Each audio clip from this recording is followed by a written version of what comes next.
Good morning and welcome to this installment of Pancakes and Politics. We are very blessed this morning to have four corporate leaders from the southeastern Michigan region to talk about some very important topics. Actually, this session couldn't be any more timely as we talk about how corporate leaders engage in social efforts. I'd like to thank all of our sponsors, but I don't want to take that away from my dear friend and partner, Hiram Jackson. Many of you know when we were back at the DAC, I would always lead with a story about Hiram since I've known him since I was in the 5th grade. He's older than me. He was in the 9th grade. But we're going to keep those stories up for later so we have more time for our important content this morning. So with no further ado, Hiram Eric Jackson, CEO of Real Times Media. Good morning and welcome to the second forum of the 2021 season of Pancakes and Politics.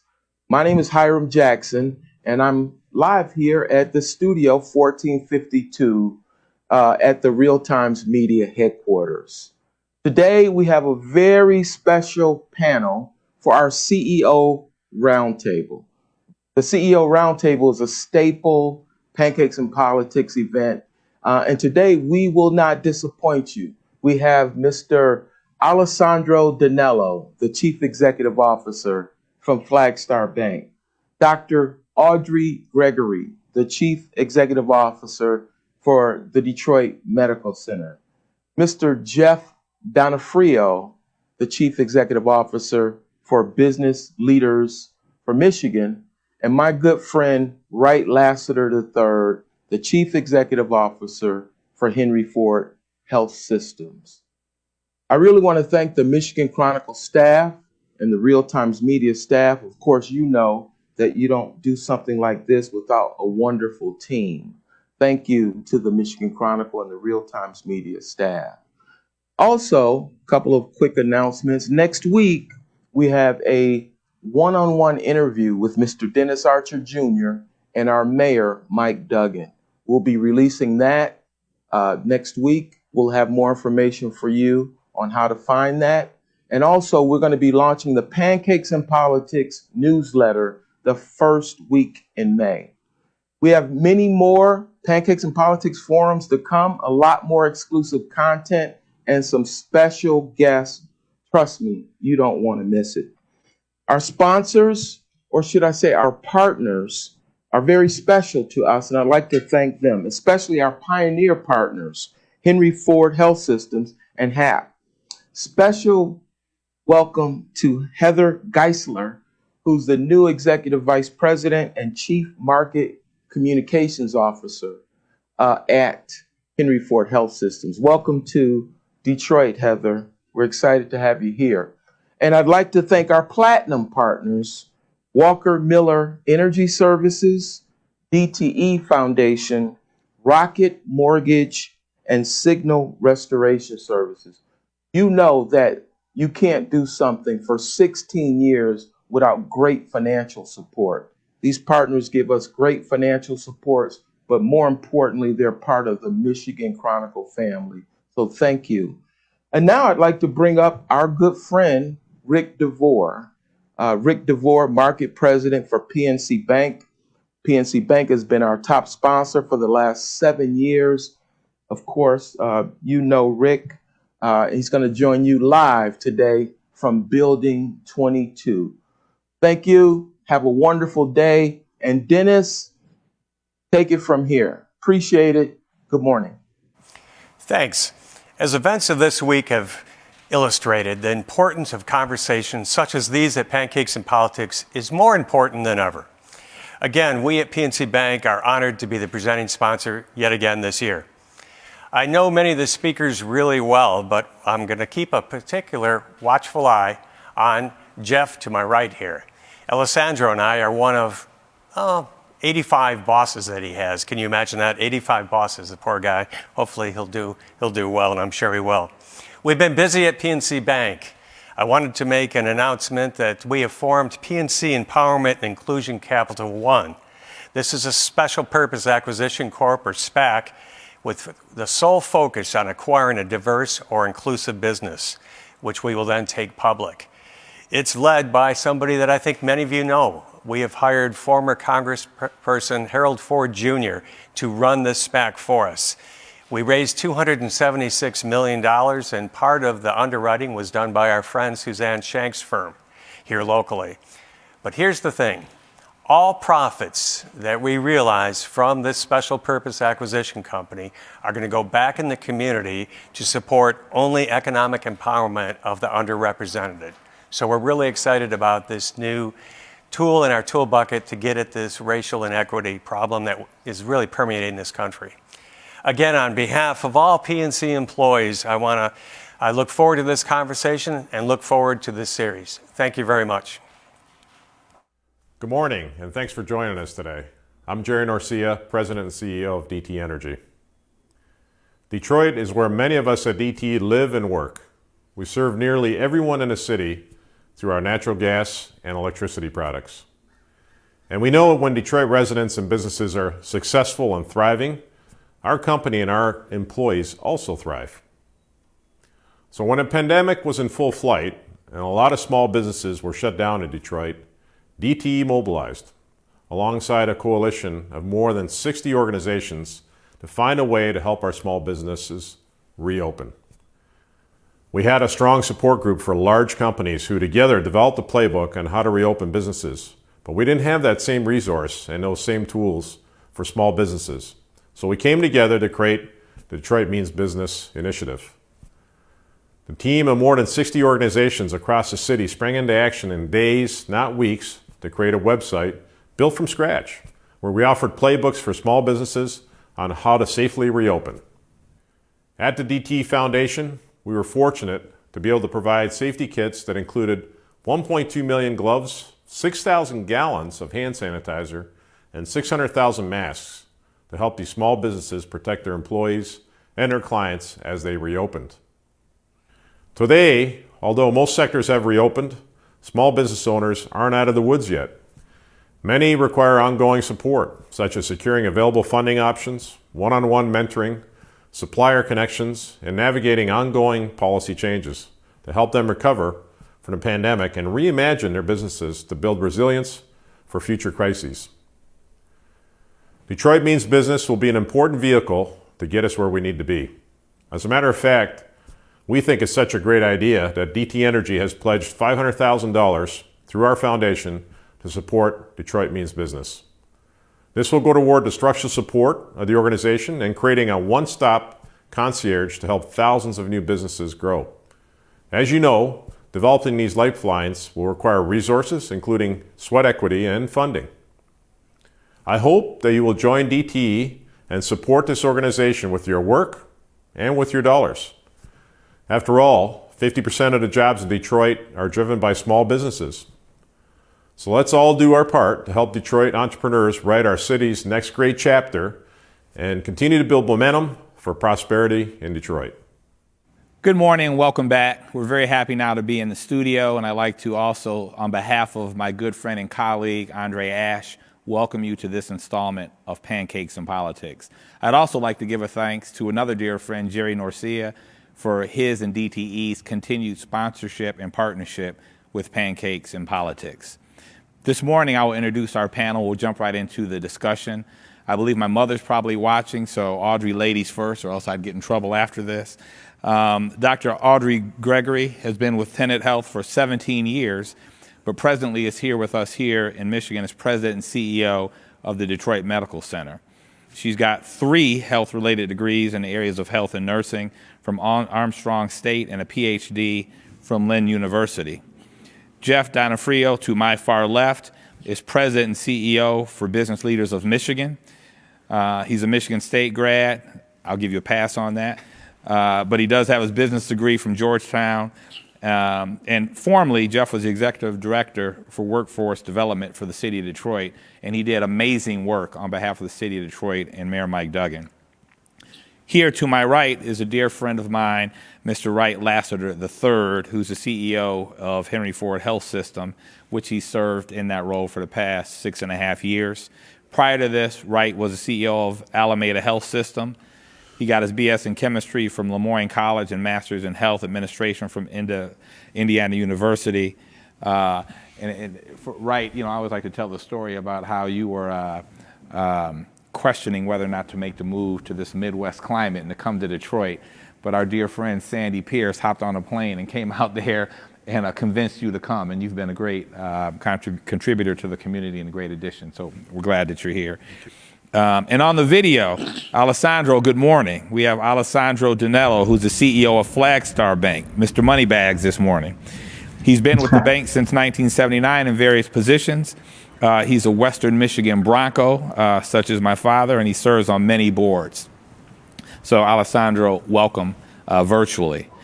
I'm going to jump right in. I commented a little earlier week, and Hiram and I and another colleague were having a discussion, and we were talking about the news cycle and the fact that, it doesn't matter what your channel of choice is, whether it's CNN, MSNBC, Fox. Out of every commercial break, it's breaking news. And it can't all be breaking news, right? After every commercial, breaking news. But it does feel like, right, that we got a lot of breaking news. I mean, we are dealing with the resurgence of a pandemic. We had a heart-wrenching, emotional trial and verdict come down. During that verdict and during the jury deliberations, we had a young girl get shot and killed. We had, in suburban Minneapolis, another young man shot and killed. And we have an attack in multiple states, including our own, with 39 proposed bills, an attack on voter legislation. So, that seemed, on voting rights and an attempt to suppress the vote.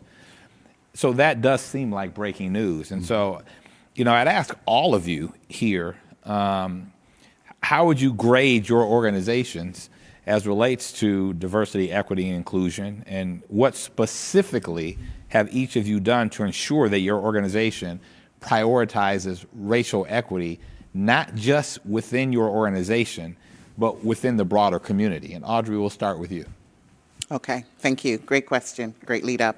I tell you, it is, Wright and I were just casually talking before we got started about just the exhaustion and just the general cadence of burnout, particularly, I would say, in our healthcare space. And so, as someone who has been in the healthcare space for a long time, diversity, equity, and inclusion is near and dear to me because as a person of color and a woman and a mom, I think I check every box that exists. And so, not just for the Detroit Medical Center, but I think a tenet overall, we're an organization that is in a lot of larger cities. We certainly are, prior to coming to Detroit, I was in Memphis, which I think is Detroit on steroids, or maybe it's the other way around. Definitely the same type of city. And so within our organization, we ensure, first of all, that we have qualified people at the various levels within our organization, but we're also intentional about making sure that our leadership and our team represents and looks like the community that they serve. We have learned throughout this pandemic that, particularly whether it was vaccine hesitancy or even just believing the truth about the pandemic, there's always, I would say, veracity and credibility in having someone who looks like you talk to you about what is going on with you. And so there is intentionality about how we do talent planning. There is intentionality about how we do succession planning. And then the final part of your question, there is intentionality about how we reach into the community, how we integrate with our community, and making sure that we are relevant. I think that is probably the most important thing I would say about our organization, is making sure that we have relevance in our community. Jeff? Yeah, I think it's a really important question. And, for business leaders from Michigan, we are a small organization ourselves, right? We have just about 8 staff members, but our board represents the largest employers around the state. So for our own organization, certainly we have done things like sign the CEO Action Pledge to make sure that we're committed to diversity, equity, and inclusion internally. We just completed our unconscious bias training. We're making sure that we're having conversations amongst our own team, but I think importantly, the CEOs that are represented within Business Leaders for Michigan are having those conversations too. They are committed. They understand that diversity, equity, inclusion, it is the right thing to do. It is the right thing to do to make sure that equity is widely shared throughout our society. But they know it's also really strengthening their companies as well, having different voices in the room, different experiences, making sure that we're addressing the systematic issues that are holding people back. So I think it starts with corporate culture internally that they're all addressing. They're trying to learn from each other because this is a new space, I think, in a lot of cases for some of them. For every organization, you're trying to look at what is best, what is cutting edge. How can you learn what others have done to maybe solve some of the common problems that you have? That's the forum we're trying to create at Business Leaders for Michigan. But we have a role, of course, in public policy, in helping try to address systematic issues across the state. And I'll give you an example of one of those where some of Business Leaders for Michigan's members, in my old job, back where I was running workforce development for the city of Detroit, found some of those systematic issues and really tried to put their shoulder to the wheel to fix those. So for instance, in the city of Detroit, we were talking to employers and saying, what is it going to take to get more Detroiters connected with good paying jobs? And we certainly saw that training was a gap, and so we were trying to address that. But then we asked the second question, which is, what else might hold someone back? And as we started digging into the data, things like verification of high school diplomas from Detroit Public Schools became an issue that we had to center on. That for Detroit Public Schools, because of its long history, because of some of the challenges it had around management and organization, it was taking 2 to 3 months, if not longer, to get a verification of a high school diploma when someone like Dr. Audrey or other folks in the community wanted to hire an individual, a well-qualified individual. So we said, that's not acceptable. When it takes a person in Livonia 2 days to get their high school diploma and a person in Detroit 3 to 4 months, we have to solve that problem. So we went in, Rock and Quicken Loans provided people to scan in documents, to digitize those diplomas and make sure that they could be directly connected to employers. Lear donated the scanners, and we were able to get that process down to just a couple of days. But it's those types of hidden issues that no one would have understood if they hadn't really been asking the question, how do we make sure more people are coming to work from non-traditional backgrounds? How do we make sure that our community, our workforce, looks diverse and starts really digging into the challenges there, that they start addressing those types of issues? Thank you. Wright? So, Dennis, I appreciate the question, and you asked pretty directly. So, how do you grade your organizations? And so, I would say, first and foremost, not unlike what you heard from Audrey and from Jeff, Henry Ford's had a long history of trying to focus on reflecting the community, trying to focus on addressing issues around disparities and inequity in terms of access to health care, trying to focus on not just looking at the four walls of a hospital and a healthcare system, but how do you spread yourself into the community in a way that reduces historical, structural inequities that may exist. Not unlike what you heard from my two colleagues here, we believe that a focus on diversity, equity, and inclusion, and racial justice and social justice is something that starts at the top of the organization. And so it begins with ensuring that the governance of the organization has the commitment to diversity, equity, and inclusion. Our board and myself have committed to very recently a renewed focus on this effort, such that we've said we have to have a 3-year strategic plan, not just around diversity, equity, inclusion, which we have focused on for the last decade plus in a very significant way, but we have explicitly added justice to that. I'm expanding the horizon for Henry Ford to be thinking about what does equity for all mean, and how does a healthcare organization focus on equity for all, not just specifically around healthcare, but there should be swim lanes that we can focus on that are broader than just delivering health, and trying to improve the health of the communities that we serve. And so in doing that, you have to check all the basic boxes around, does your board reflect the community you serve? Mm-hmm. Is your board sensitive to all of the demographics, both from a race, ethnicity, gender perspective? But it's not just that. I mean, that's the first step. And then does the board ensure that the senior leadership in the organization reflect those same principles?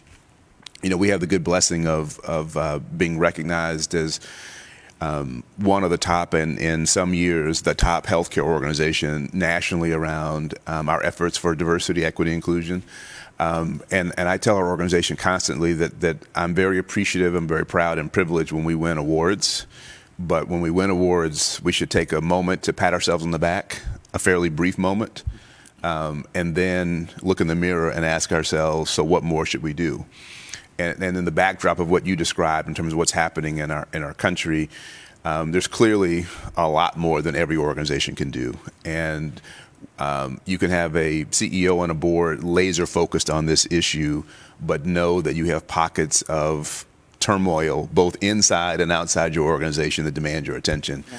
And so that's the thing that sort of keeps me motivated. And so while I didn't give ourselves a grade per se, you know, and I would say that that's right. No one else did either. Yeah, we're doing well. And you know, if I ask myself how are we doing against others in my same industry, you know, honestly, I give ourselves an A, because I think we present ourselves well. If I ask myself how are we doing against the best we could possibly do, then I would grade us lower and say that I give us a solid B, because the belief is that you can always do better. Right. And so I don't want to lull ourselves to sleep in thinking that just because we've gotten accolades, that means we've done all we can do. Very fair. Alessandro. Sure. Good morning. Good morning. Would you like to address the question? Yes, I'd love to. First, thanks to the Michigan Chronicle for the opportunity to share some of my views today. I look forward to doing that. Thanks to my good friend Rick DeVore and PNC for their sponsorship today. I'm proud to hear what he's doing because it's representative of what banks across the country are trying to do. Now, let me talk a little bit about Flagstar specifically as it relates to diversity, equity, and inclusion. I'm proud to say I'm one of the very early signers of the CEO Action Pledge for Diversity, which originally was diversity and inclusion and didn't have equity as part of it. And I think it's very important, as one of the panel members said, to lead from the top. And so I try to do that. And so we've tried to change the makeup of our board. We've made some good progress in getting minority representation on our board. I'm really proud of what we've done with our executive team. Almost 50% of our executive team is represented by people that are in minority groups, including an African American that's president of our banking business, and an African American that is our chief human resource officer. And the important thing about that is that I'm setting the tone in the organization in terms of what my expectations are throughout the company as we look to hire people in the organization and as we look to promote people in the organization. So we have a rule at Flagstar that when we have a open position, particularly a management level position, that we don't allow the hiring manager to make a decision until the slate of candidates is in fact diverse. And then you can pick the best person. And what you find when you do that is that you do get the right representation from the minority community when you put minority candidates in front of hiring managers. So we do that we're very intense about that, and the expectation level that we don't make exceptions to that rule is pretty high. And so I'm proud of the improvements we've made in that area.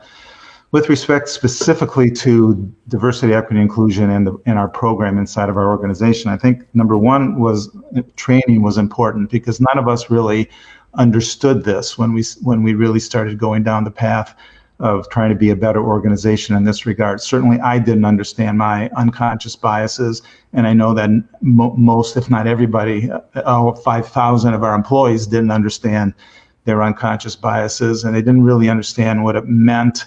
And so we had to train people, and we require everybody to go through training. And there's been a little resistance, at least early on, but now people are understanding. And I get many notes from people after they've been through the training, thanking me, thanking the organization for forcing that on them, because people, many cases, people are outwardly biased, but in a lot of cases, they're unconsciously biased. And so training was very important. And what this has led to is we now have 9 employee resource groups in our organization that represent different interests, whether it be minority groups, Hispanic, African American, American Indian, the gay community, veterans, young professionals. These are all people who have common interests, and together they're educating the rest of our organization on the things that are important to them. So we have monthly events. Each employee resource group each month does an event, and then we learn about other people's thinking, other people's cultures, and it's been really a very educational process. We also have something we started on the heels of the murder of George Floyd last year. We call them Let's Talk About It sessions. And the first one was about social injustice and racial injustice. And we have very frank conversations. And remember, this is all in a COVID world, so we're doing this via video talks, but we have as many as 1,000 of our people on a video call all at the same time, listening to experts in this field talk very openly about the challenges and the different perspectives that people have. And I think that candidness within our organization has really, really helped our culture. And in an odd way, while I believe we had a pretty family type culture in our organization pre-COVID, I think through this COVID situation and everything that's happened over the past year, I think because of these Let's Talk About It sessions, I think we've become an even closer organization. So, lastly, I would say in terms of inside Flagstar, we're making sure that pay is equal, that upward mobility is equal, that within each band in our organization, that there isn't differences between people of color and others, and male and female. And we're going to be happy to share that kind of information internally so people believe that when I talk about things like this, that I mean it, that there's real truth behind the talk. Because so often you hear CEOs, frankly, talk, but they don't walk. And we're happy to prove to our employees that the things that we believe in are actually what we do. The things we talk about are actually the things that we do. Outside of the organization, locally, I've tried to do what I can, working with Jeff and Wright and I have worked on a special committee with Jeff and the BLM, and Wright and I also worked with the Michigan Roundtable and trying to advance the diversity, equity, inclusion initiatives locally. So maybe I probably haven't been extremely helpful there, but I'm trying to do my best. I've opened myself up to interviews with local media so I can share my thoughts. And then for me, more importantly, it's getting out into the banking community, because when you go across the country in the banking community, when I used to go to meetings, the people at the meetings, they all look like me for the most part. Maybe there's a few females, maybe there's 1 or 2 people of color, but we really need to change this. And banking business is slow to change. And so I spent the last 2 years as chair of the Mid-Sized Bank Coalition of America, which is a group of 100 mid-sized banks. And one of my main goals during my tenure there was to get more banks getting active in the E&I world. And we've made a little bit of progress, but we still need a lot more. And I'll close with my grade. And I think Wright said it perfectly. I think in terms of our effort, I give ourselves an A+. In terms of where we are in the spectrum of things, we're probably at a C, and we're going to keep striving to get better. But I'm proud of what we've accomplished thus far and excited about how much more we can accomplish going forward. Thanks, Alessandro. I'll stick with you for a second, if you wouldn't mind. One, I appreciate your candor as it relates to grading yourself. Two, I also appreciate on behalf of your employees the fact that you created very quickly an open forum to have internal discussions about very troubling issues. One of the things, as we all in all of our businesses had to quickly pivot to how to conduct business and make adjustments during this pandemic, it's really easy to forget the emotional toll that all of these occurrences can have both COVID and the racial injustice can have on our employees. And so I think it's very important that we all create those open forums for our teams to have those discussions. But, Alessandro, I referred to you earlier when I was introducing you as money bags. Whenever there's issues, recessionary issues, or just, financial downturns, or definitely during this pandemic, it shines even a brighter light on the inequities as it relates to specifically Black folks, access to capital, access to banking relationships, et cetera. What is your institution doing specifically in that regard to right those inequities? Well, last year, given the impact that COVID had on small businesses, particularly minority-owned small businesses, we put forth a special grant program. I think the grants were relatively small, $5,000 to $10,000, but we gave out a lot of grants, and we helped a lot of people keep their doors open. So that was very specific to the challenges that were being experienced last year.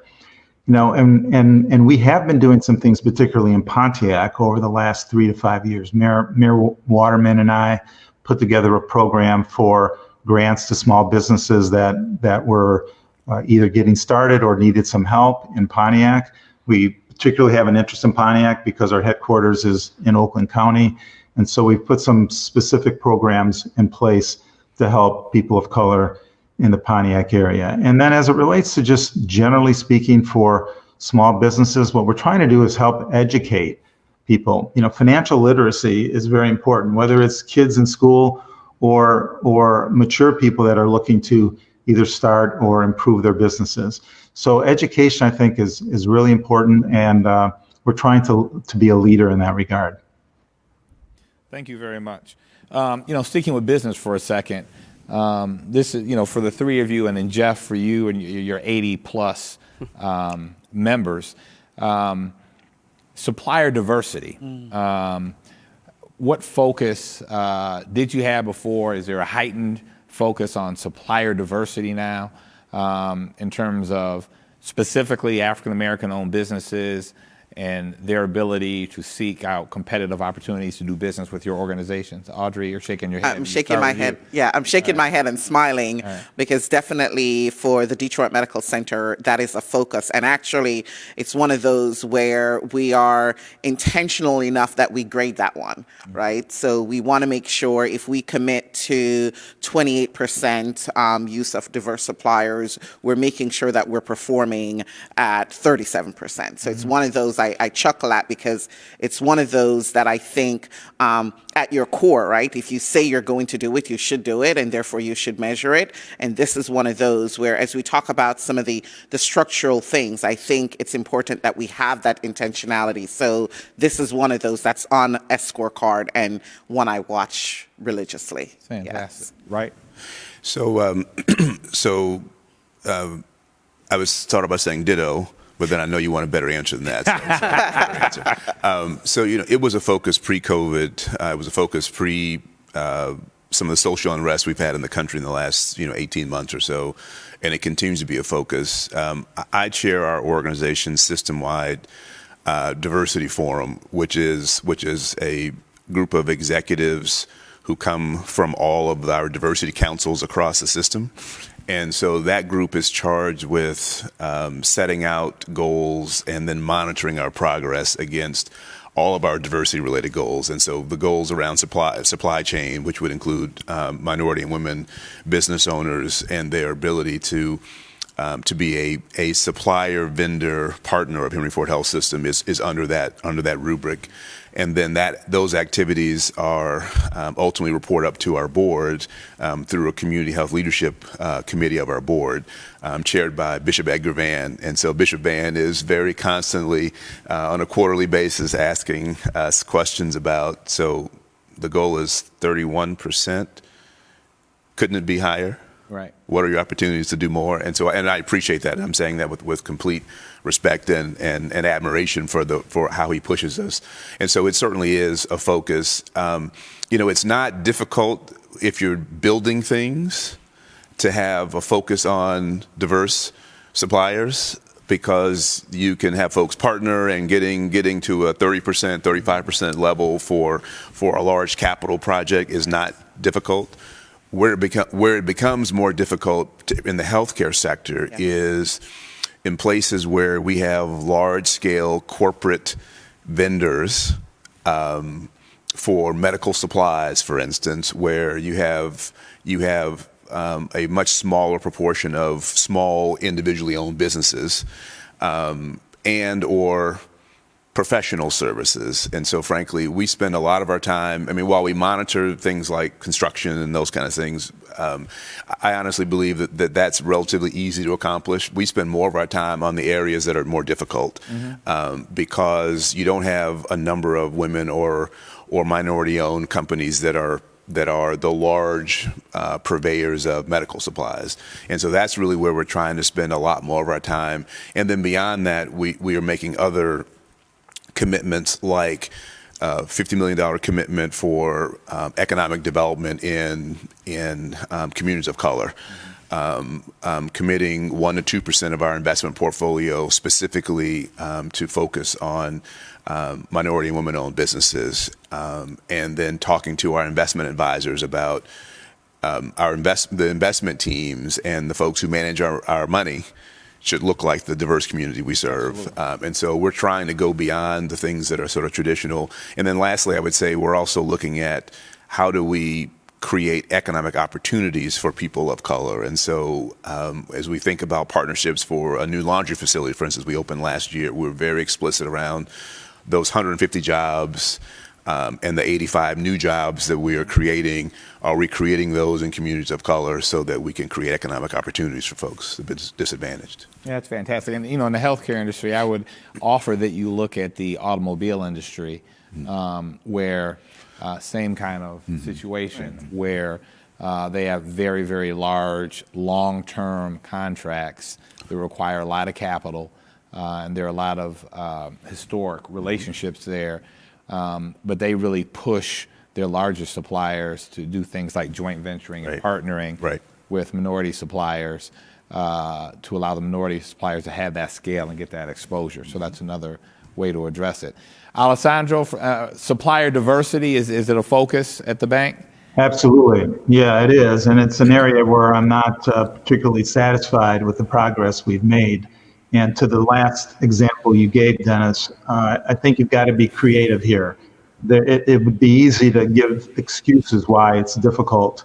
And so I think you got to think more creatively. I'll give you an example of what our legal department did that I thought was very creative. So we have a very, very large mortgage business that's national in scope. And so we use a lot of law firms all around the country. And many of these law firms, or maybe I should say it differently, very few of them are minority owned. So in order to bridge that gap and figure out how we could make sure that more of our legal services were in the hands of people of color, we ask our external law firms to actually tell us, in terms of the hours that they bill us, how many hours are billed or from members of their team that are people of color. So this way we can at least make sure that the representation within the work that's being done from Flagstar is in fact diverse. So it's just one small thing, but it's an example of how you can be creative and rather than make an excuse that there aren't minority-led law firms that can do the work for you. So, and then to Wright's point, we have a lot of big vendors that are public companies. It's very difficult there, but what we do there is we want to know what their diversity, equity, inclusion programs are. So if we have a big data processing organization, let's say, that's publicly owned, well, fine, I get it, you're publicly owned, but what's your program? What are you doing inside of your company to make sure that you're advancing the initiatives of diversity, equity, and inclusion? So I think there's ways other than just directly contracting. That doesn't say we don't focus on direct contracting, we do. But so much of our spend is in those other areas that I spoke about that I think you've got to really look for different ways to support the concepts. Yeah, that tier 2 approach is a very good approach. And, I reference a lot of times because I'm significantly embedded in that industry, but the automotive industry, and there's a lot of focus on tier 2 and 3 spend as well. And so I think that's a very good approach. Jeff, you represent 80 plus companies, but as an organization, is there any emphasis or part of your strategic plan that includes supplier diversity?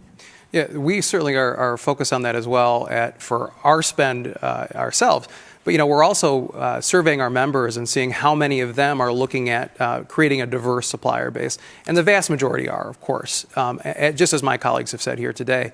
I think some of them are going even further, right, to try to figure out where are their gaps, right? As Wright has said, as Sandro has said, as Dr. Gregory has said, there are ways that we can help actually create with especially the new dollars that are out there from banks like Sandro's, like Rick's, from TCF and Huntington and Bank of America, billions of dollars out there right now to both start and expand minority-owned, women-owned businesses.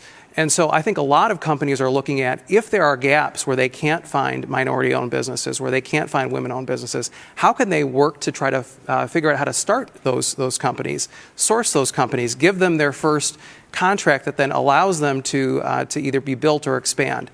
So I think those types of learnings from each other are, again, something we're trying to prioritize at Business Leaders for Michigan, and it's being enabled by those banks and their commitment to the community. Thanks, Jeff. Before I kick it over to my colleague, Andre, I'm going to take the liberty of asking a question only of Audrey and Wright.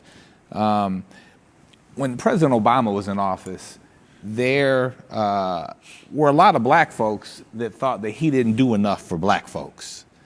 And when you're a leader in a predominantly white male industry, in a predominantly white male organization, and you come in as the black leader, there is expectation from all the black folks that, thank goodness someone's here that looks like me, they're going to save the day. And then there's probably some white folks looking like they better not get too far astray trying to help their people. They got a job to do.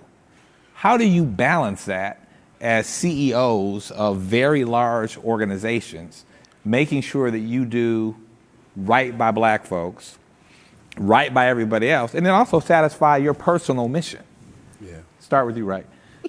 That's an interesting question. And I guess I would say a few things. First and foremost, when you're the CEO of a company, you have to begin with ensuring that your alignment around your focus is driving the health and success of your company. Mm-hmm. And so people have to understand that that you're not CEO of a piece of the company or a piece of your employee body, but your job is trying to ensure the prosperity of the company you serve. So you have to start there. I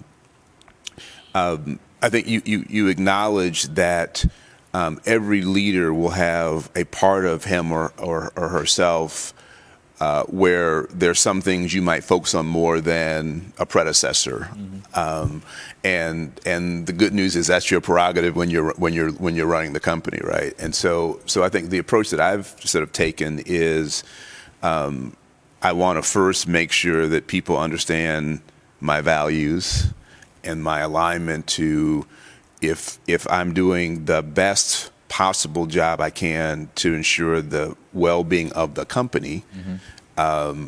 That will help every member of the organization, every team member, whether they're blue, black, green, etc.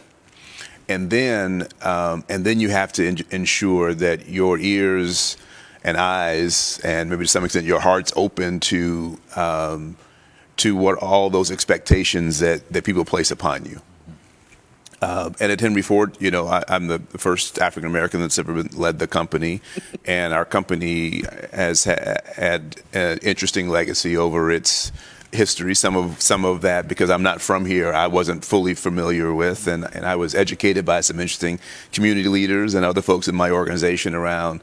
Hey, I remember having a conversation with someone. I won't mention the name, but I'll say someone who said to me, you haven't always had a great relationship with public safety members in this city. And let me tell you about that. And so you begin to get sensitivity to how do I make sure that I am placing attention on issues that may not have been placed previously. And so I work hard to try to do that. And I think because I will have more sensitivity than maybe someone who doesn't look like me around certain issues, I try to ensure that for African American members of my organization who would expect that I would have greater sensitivity to issue X than maybe a predecessor would have, that I honor that expectation. And helping them understand, though, that there's always a balance around. My first job is to make sure that the entirety of the organization is optimally met. But I'm going to have sensitivity to issues that maybe you haven't seen from a person sitting in my chair before. Yeah, it makes complete sense. Audrey?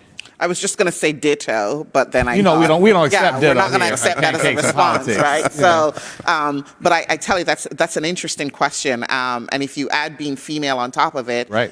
For the DMC's 150-year legacy, I am the first African American female in the role, and so I echo a lot of what Wright says. But I will say there is an authenticity that is required when you're a leader, and I think highly more so when you are also a person of color serving in a large organization. I think it's important for us to own who we are. Who we are is simply who we are. And I remember a good way for me to answer this question. I remember with the murder of George Floyd, just thinking about, for myself, how am I going to come into this space? And I remember thinking, okay, what does one expect of a CEO? You should be stoic, right? You should be grace under pressure. And I remember thinking, I just want to cry. And that's what I did. I have an 18-year-old son. He's 6'3". He's a big boy. And then I have a 14-year-old who is now taller than me. He's also a tall boy. And so I thought to myself, how do I want to address my staff? And that is exactly how I address my staff. And so I think there is an understanding, and Wright took some of that answer. I think when you're also in the healthcare space, for more important than I think any industry, your role is really not just ensuring the health of the organization financially and otherwise, but really also ensuring the health of the community. And so when you are in that role, I like to say to my team that we're human beings serving human beings. And I think it's important when you're in those roles to, while you embrace who you are, I think it's also important to do more listening than talking. And I have learned as a healthcare leader that is one of the most important things that I can do. And whether it's unrepresented minority group or whether it's listening to women, I think, for example, as I no one else can understand maternal and morbidity issues than a healthcare provider who has been a mom, right? And so I think coming into your role with authenticity is one way to go. And then the second way to go, as I think about the healthcare space, I know this sounds simplistic, but there is more that brings us together than separates us. And so as a healthcare leader, I've also learned for people who do not look like me, making sure that I find those places where we have common goals. And now at this point, people know who I am. I'm very transparent. If I don't like it, you're gonna know. If I like it, I'll support it. And so that goes back to my comment earlier about being authentic in who you are. Yeah, thank you very much. Thank you both. I'm going to kick it over to Andre, to you in the studio. You've got some questions for the panel? Thanks, Dennis. This question goes to both our hospital executives, Audrey and Wright. You know, with recent reports of nurses and doctors who feel burnt out amidst the surge in Michigan COVID-19 infections, you've got the CDC who said that to confront this, the state should have shut down. Meanwhile, the governor has been reluctant to shut down again. So you've got rising cases, rising hospitalizations, and a conflicting message. Has that conflicting message, is it problematic, and has it been concerning? You want to go first? Or I'll let you go first. So, I've had the pleasure of spending a lot of time providing counsel and support to the governor's team around COVID of the last 13, 14 months. And, the short answer is, Andre, there's no silver bullet. There's no playbook for how to get this right. When you look at where we are with the recent surge, it's really clear that the underlying factors are really threefold. One, the fatigue that comes about when you've been spending 14 months doing something that's sort of outside your normal habits and behavior, right?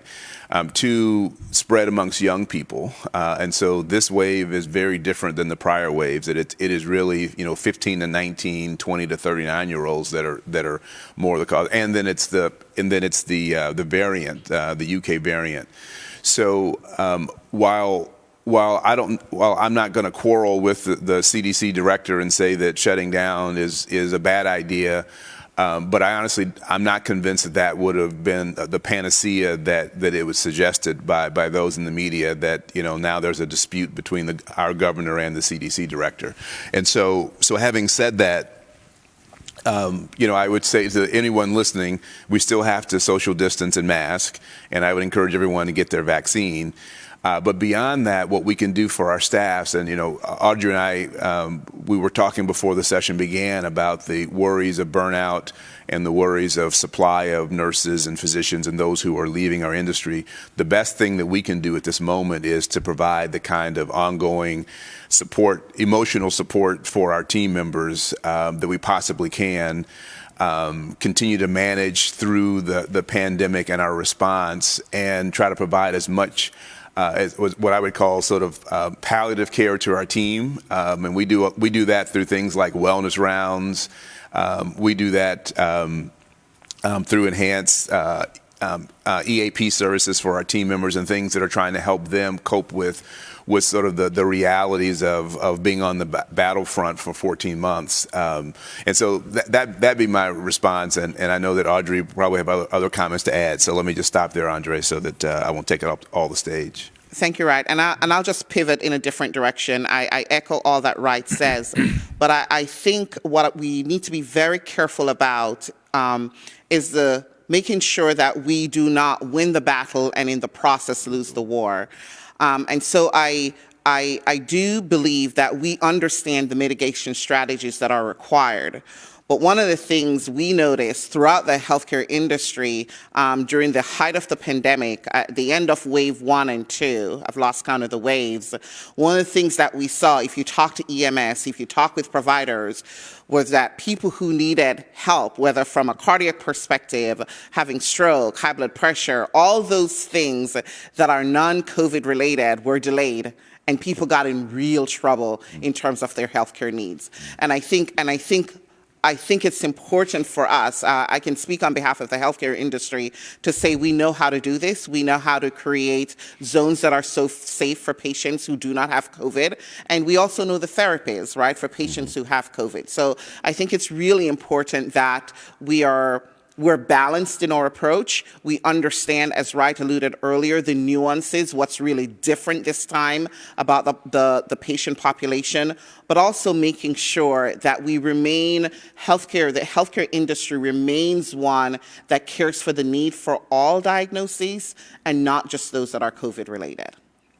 Yeah. All right, and finally, to both Alessandro and Jeff, there's been a lot of money pumped into the economy, and now Democrats control Washington. And there's even liberal wings of the Democratic Party that talk about more regulations and banking. Are there any banking or economic policies coming from out of Washington or the Biden administration that concern you, banking policies that concern you for both small businesses that want to invest and also gain access to capital? Jeff, you want me to start? Yeah, go ahead, Son. Yeah. Well, there hasn't been anything specific yet that I can address. So there's been a lot of talk about things. But I can tell you this from past history. Over-regulation is not good for the consumer, not good for any consumer. And I truly believe that. I think that oftentimes our elected officials think by passing stringent regulations, that somehow that makes things better for the consumer. And oftentimes what it does is cause bankers to be fearful of retribution. And so rather than take that risk, they do nothing. And I think we actually saw that in recent years post the adoption of the Dodd-Frank legislation. Not to say there aren't good things that came out of that. There were a lot of good things that came out of that. But overregulation and fearful enforcement is not the answer. And the Consumer Financial Protection Bureau, frankly, has a history very publicly. And I knew Richard Cordray pretty well. I met with him pretty regularly, and he was unabashed in saying that he was a believer in regulation by enforcement, and I couldn't be more the opposite. I think we have to be open with each other, and we have to work together. And regulators, elected officials, and people in business and my industry, we need to work together to find the right solutions to help do the right things. And I have personally spent a lot of time advocating. I've met with Congressman Meeks. I've met with the Chief of Staff for Maxine Waters. I've met with just about every member of the House Financial Services Committee. And that's the thinking that I think works. And so I can't be specific about anything coming from the Biden administration because nothing really has come yet. But I'd be lying if I didn't tell you I have some concerns about some of the commentary that I've heard. Yeah, and I would say, for certainly, Sandro, I think hit the nail on the head, which is we're all watching what's coming out of the Biden administration and what's coming out of Congress. I think the biggest thing coming right now that we need to be concerned about and we need to be focused on is the $50 billion that's likely to come into the state of Michigan through the American Rescue Plan. What are we going to do with that as a state? How are we going to spend that to really transform our state into a better one to live, work, and play that has equity for all? Are we going to help invest in people, make them more educated, better access to jobs and income in the future? Are we going to change systems into ways that deliver leverage and long-term returns in 10, 15, 20 years? Or are we simply going to spend this in the next few years and solve some very minute problems, help goose our economy, but not really look at the long-term competitiveness of our state and its people? And so I think that's where we all have a role with, the $15 billion in flexible funds that Lansing, that local communities and school districts are going to have to spend, helping make sure that they pause, they take stock of what they want to do with it that's going to transform their organizations. All right. Thanks so much, and we'll send it back to you, Dennis. Yeah, thanks a lot, Andre. In closing, I mentioned in sort of the preamble at the beginning of our discussion that there's a lot of breaking news going on. One of those categories is the fact that in multiple states around the country, including Michigan, you see a mass effort to suppress the vote. You see even crazier proposed legislation in Florida by their governor, which basically says if people are peacefully protesting in the street, you can just run them over and have no responsibility there in doing so. What positions as it relates to Michigan have your four organizations taken as it relates to the proposed bills coming out of Lansing to suppress voting rights and the right to vote in the state of Michigan? Audrey, can start with you. I will start by saying that, everyone, voting should be it's a right, and that is something that citizens should be allowed to participate in without any kind of barriers is the word I'm looking for. I think for the DMC, we're a part of Tenet Healthcare. And so for us, it's a real issue across the United States. And so as a company, our positioning has been what is good in every single state is what we are supporting. Mm-hmm. Yeah, I think, no one in our organization, I think very few business leaders, if anyone, would disagree that voting rights are essential to our democracy, that they have to be protected. One of the most moving experience I had in my time working for Ford Motor Company in a previous role was walking across the Edmund Pettus Bridge with John Lewis, to mark the anniversary of the Civil Rights March and the voting rights effort that I think so many in this country have fought for. I think we have to make sure that we protect access to voting, and that we know that voter turnout in this state was the highest in 60 years in this last election. That's not a bad thing. We also see that states like Kentucky and Virginia and New Jersey have found bipartisan ways to strengthen voting rights and also make sure that the systems that are administering our voting, that they are secure, that they are actually administered well. Of course, there are things that we've talked about, both the Secretary of State here in Michigan has talked about.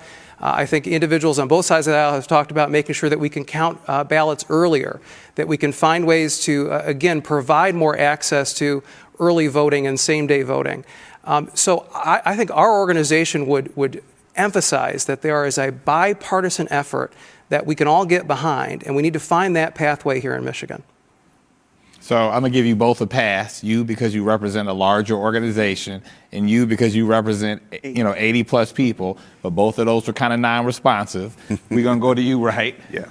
So a few points. First, as you likely know, Dennis, I was a signatory on a letter put out by a number of the largest employers in the state, as well as the chamber, that indicated that we are all extremely supportive of efforts that allow every citizen the right to express themselves through the vote, and that we would oppose any regulation at the state level, and obviously in any other state, but we were speaking specifically to our legislature, any efforts that would restrict rights to vote. This is a really pivotal time. As Jeff said, the 2020 election that had more participation than any prior election, that is what you want. Mm-hmm. We talk about America being the hallmark of democracy around the world. And if that is the case, then we're at a point in time where our country should reject any individual or coordinated efforts that would disenfranchise any individual from being able to have the right, the free and fair right to express their opinion in an election. And it is troubling to me that we're having conversation when it's been clearly proven that there was no fraud of significance in the 2020 election, that we have state houses attempting to limit the voice of the people that they were elected to represent. So I mentioned earlier that one of the 4 pillars of our diversity, equity, inclusion, and justice strategic plan is equity for all, and that Henry Ford has an explicit role in advocating for that. And so we would reject anything that would limit voting access. Thank you. Alessandro? So ditto to all the things that you described as non-responsive, Dennis. But I'll get a little bit more specific. So look, if you put a particular bill in front of me, whether it's one of the 50 bills or so going through the Michigan legislature or one of the bills going through any other state legislature, if you gave me that one bill and you said, give me your opinion on this bill, if I read that bill and I believed in any way, shape, or form that it would suppress the vote, I would condemn it publicly. But there are so many bills out there. To just generally say that every one is intended to suppress the vote, I think goes further than I'm willing to go. But I'll opine on any particular piece of legislation. And as my colleagues here have said, I mean, obviously we want people to feel like they've been treated equally relative to their ability to vote. They all have the right to vote, is whether they feel like they have the ability to vote. And so we've tried to do our little part in Flagstar to make sure all of our associates in our company can vote on voting day and prepare them for whatever state they live in to know what the rules are so they can be registered and ready to vote, and give them the time that they need to do that. So I hope that's a little bit more responsive for you. That's you right in the middle, Alessandro. That was pretty good. Let me ask, Wright, you and Audrey, just in closing. This may not be perfectly accurate, but I thought that I read somewhere that about 30% of Americans still have said they don't want the vaccine. And I just in closing messaging, if either or both of you would like to opine on the importance of getting vaccinated, I just think it's a very important message for our viewers. Absolutely. I'll take that one first. For me, not just as a healthcare administrator, but I will say as a nurse by background and a mom and someone who goes to church and we're in our community, I cannot overstress the importance of getting the vaccine. I understand some of the hesitancy. There is so much that people think they don't know, but I will say, we do a lot of town halls for our community, for our staff. It's an understanding that the technology is not new technology, right? The vaccine is new. The technology, the mRNA technology is not new technology. So that's number one. Number two, the vaccine is a way of ensuring that if you do get sick, right, it's less hospitalization, not as severe, and not death. And I think even more importantly, as people think about getting back to normal, we talked about that earlier, vaccine is one of those tools that help us to get back to what we're calling our normalcy, right? So we want to travel, we want to do all these incredible things. I want to go to a movie theater. I want to watch the next Jason Bourne movie. And so to do that, it's important that we get the vaccine. The other thing, too, is understanding that this is also evolving, right? We're learning more. Are we going to need boosters? Are we not going to need boosters? That should not be a deterrent. I think also as we think about, for those of us who know young people and who know children, I think the impact on our children is just so long-term. And so if you don't want to get the vaccine for yourself, do it for your child, do it for your grandchild, do it to help your children to get back into the learning scenario, and not just in schools, in the park, the things that children are used to doing. So if you don't want to do it for yourself, I would say do it for your child and do it for the community at large, along with the other mitigation strategies. That's a great question, because it is like, this is where I just get lit up now, because I see. I like it.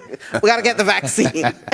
And I think we have made it such as a city that getting the vaccine is easy, whether you're connected to a hospital or not, whether it's the Ford Center, whether it's Ford Field, whether it's TCF Center, whether it's a church. I mean, I think between Wright and I, we are like in every location that you can go and get your vaccine. And if you need someone to come and hold your hand because you're afraid of needles, I am committing Wright and I to that. Yeah. There we go. So I'm done now. So I don't know that I could answer any better than Audrey just did. I mean, the short answer is this. This is not the flu.